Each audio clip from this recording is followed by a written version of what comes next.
하신 말씀의 제목은 세상을 이길 수 있는 근거입니다. 너희가 세상을 이기었음이라. 세상을 이길 수 있는 근거. 미국의 국제복음주의 학생연합회 공동대표이며 신시내티 대학의 전자공학과 안종혁 교수는 최초로 마그네틱 분야를 개척해서 주목받고 있는 과학자 중에 하나입니다. 28에 홀로 되신 어머니와 함께 가난한 어린 시절을 보내게 되었습니다. 그에게 가난은 늘 무거운 짐이었습니다.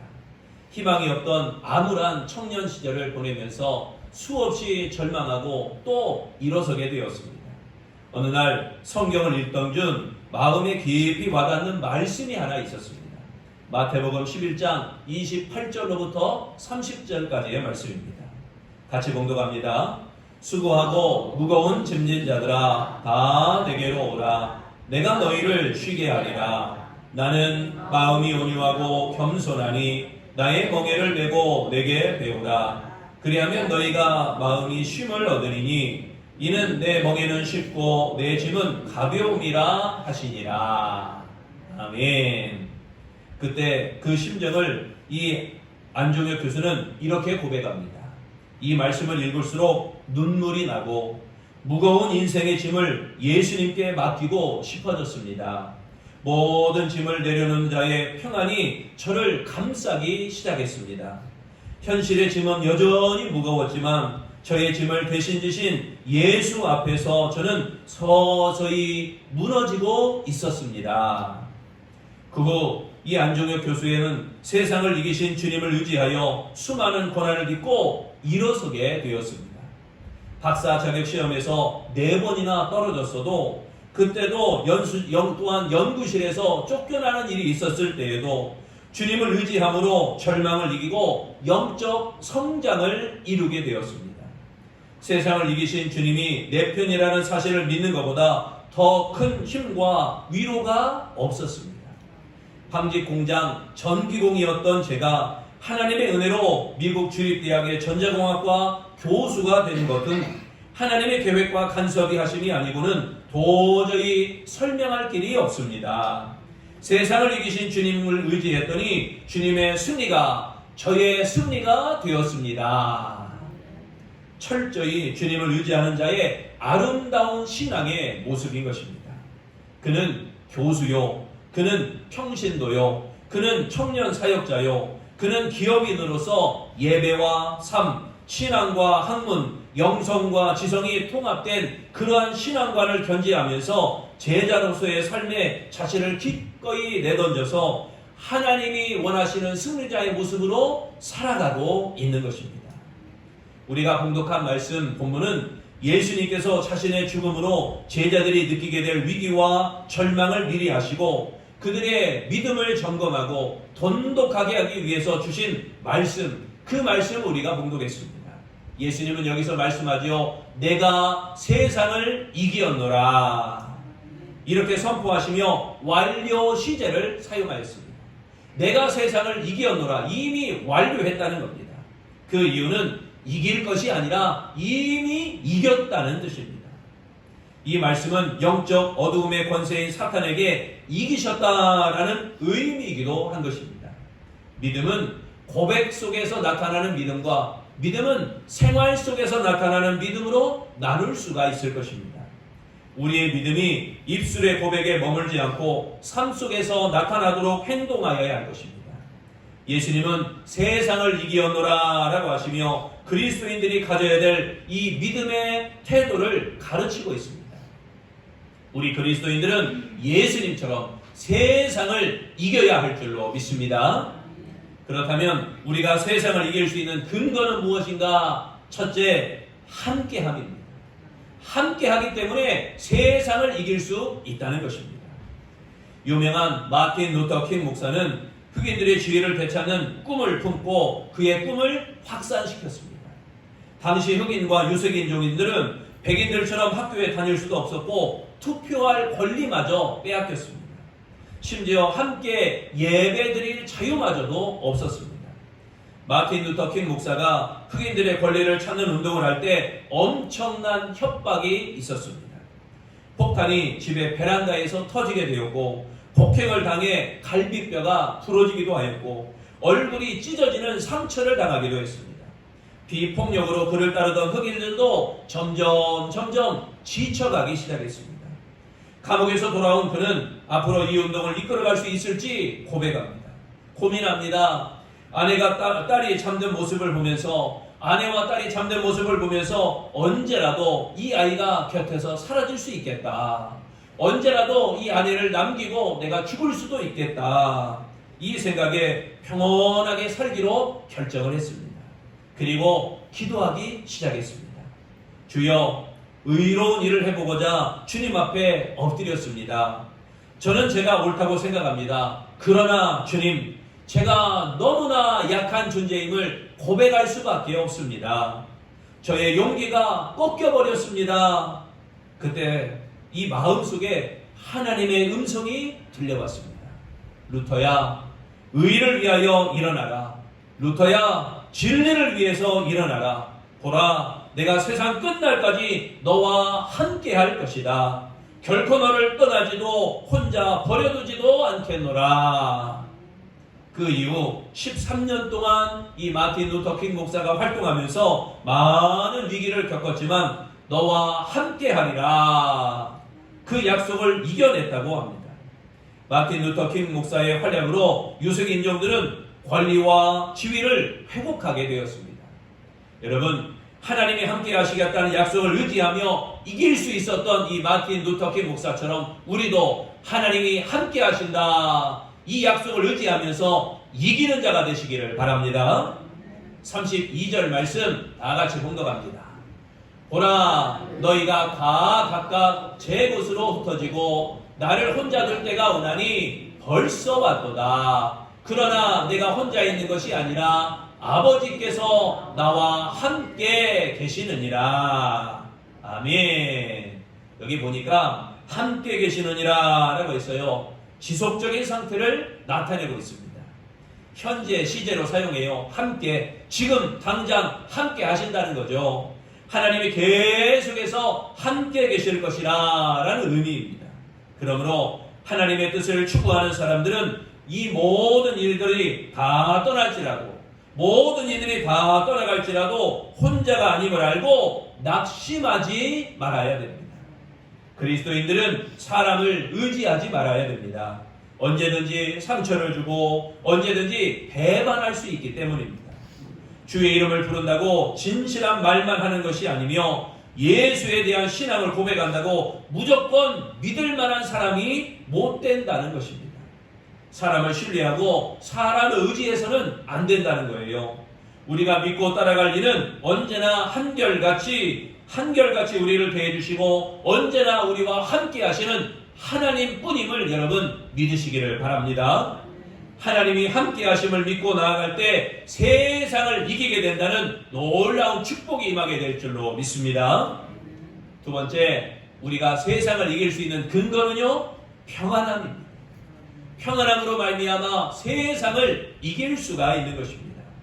랍비인 마빈 토케이어는 영원히 살 것처럼 배우고 내일 죽을 것처럼 살아라 라고 하는 이 책에 나오는 이야기 한 도막을 소개합니다. 체룸이라는 작은 도시에 큰 문제가 하나 생겼습니다.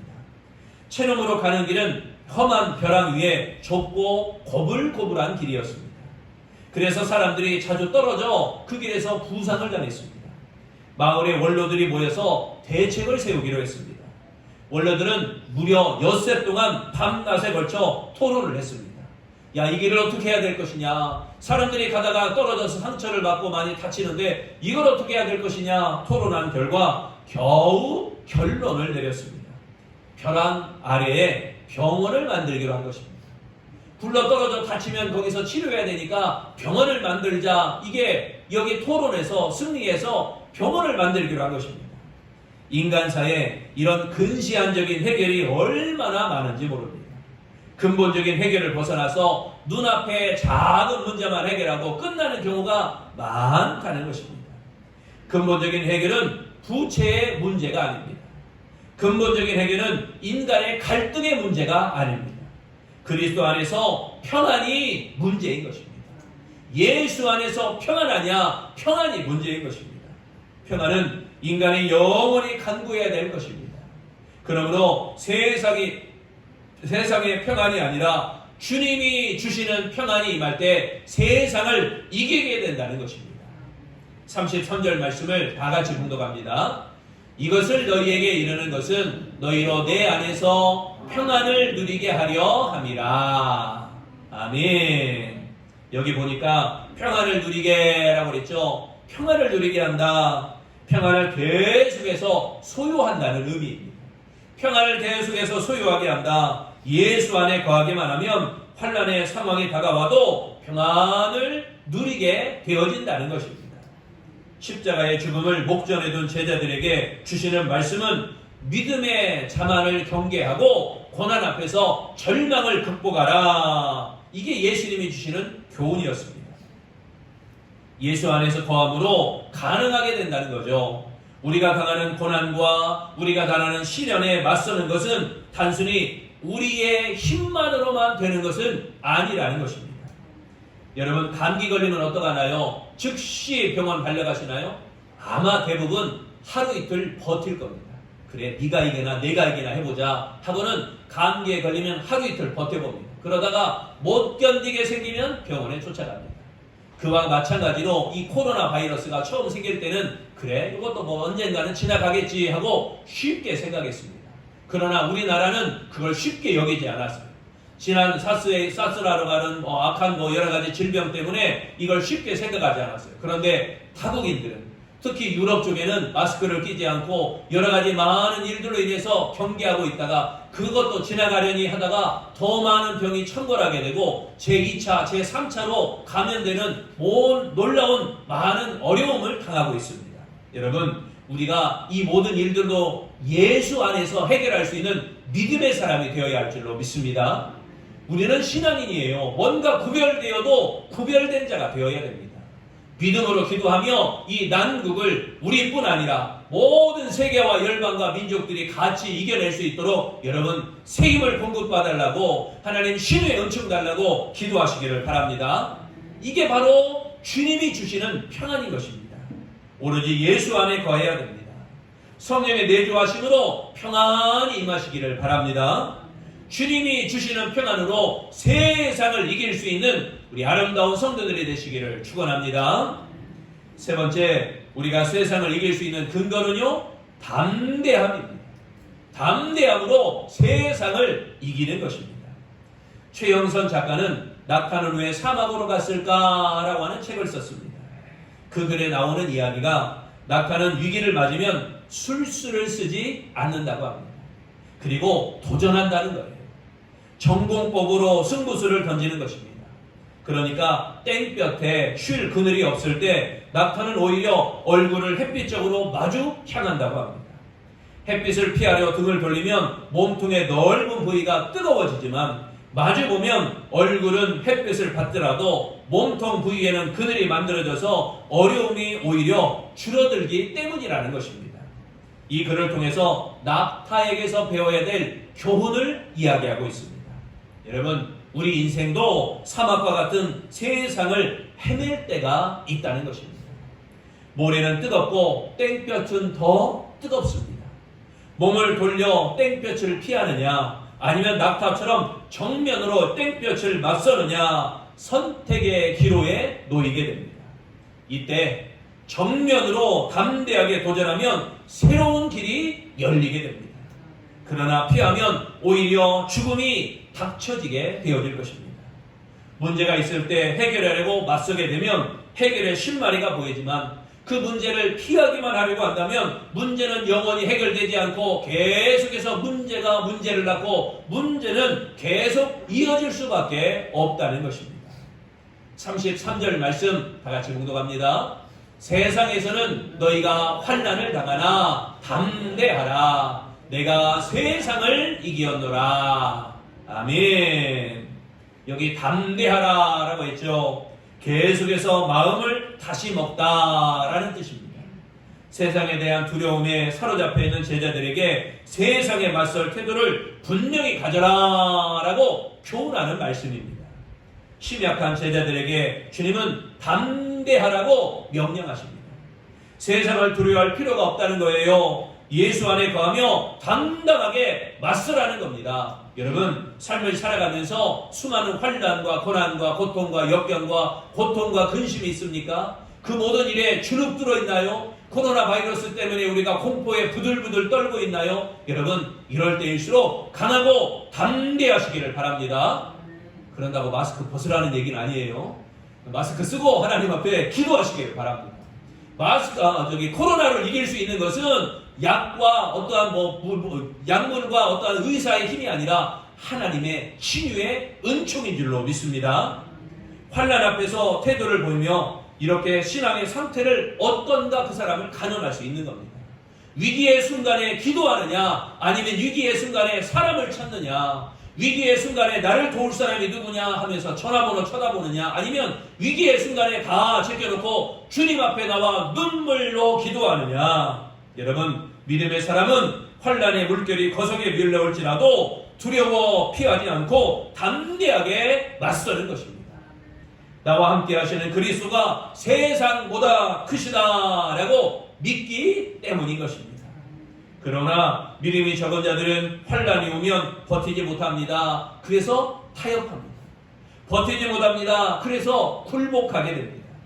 환난과 담대히 맞서는 행위는 위대한 신앙 고백이 되어지는 것입니다. 우리는 담대함으로 허리를 강하게 동여야 됩니다.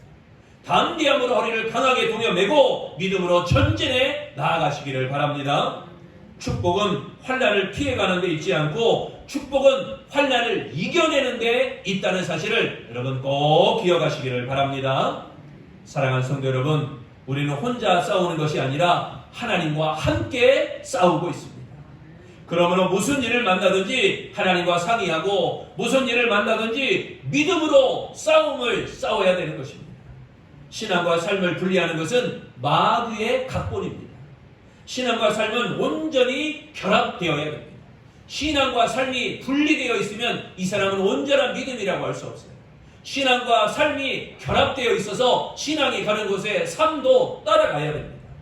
신앙이 곧 삶이고 삶이 곧 신앙이 되어질 때 우리가 세상을 이기게 되어지는 줄로 믿습니다. 그리스도인들은 세상에 속하지 않았다는 이유 때문에 환난을 당하나 절망하지 말아야 될 것은 이미 승리를 거두신 예수님을 믿기 때문인 것입니다. 그러므로 어떤 상황에서도 주님이 함께 하심을 믿고 이기는 자가 되시기를 바랍니다. 또한 주님이 평안함으로 세상을 이기는 아름다운 성도 되시기를 바랍니다. 그리고 주님을 의지하는 담대함으로 세상을 이기었노라, 세상을 이기시기를 바랍니다. 그리하여 세상과 맞서 항상 이기는 우리 아름다운 성도들, 아름다운 복된 그리스도인들이 되시기를 축원합니다.